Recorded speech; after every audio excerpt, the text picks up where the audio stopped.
की बाबा आपलं सगळं चांगलं चाललंय ते सगळं सोडून द्यायचं आणि लष्कराच्या भाकरी भाजणे म्हणतात त्याला.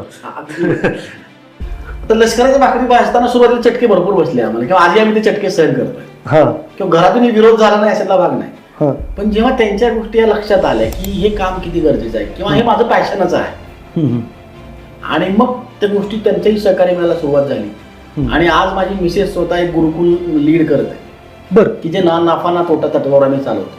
आणि त्याचा बेसच आहे Indian knowledge system, Bharatiya Jeevan पद्धतीशी, भारतीय जीवन मूल्यांशी आणि जागतिक जीवन कौशल्यांशी जोडणारा हा एक सगळ्यात मोठा छान व्यासपीठ आहे.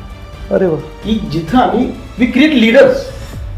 3-3 वर्षांची मुलं आमची भाषणं करतात, 3-3 वर्षांची मुलं आमची संस्कृतचे 15-15, 20-20 लोक म्हणतात, मोठमोठ्या प्रार्थना म्हणतात. बरं इथून आम्हाला हे सगळं घडवायचं आहे. आणि ही सगळी लोक सोबत आली आणि हा प्रवास सुरू झाला.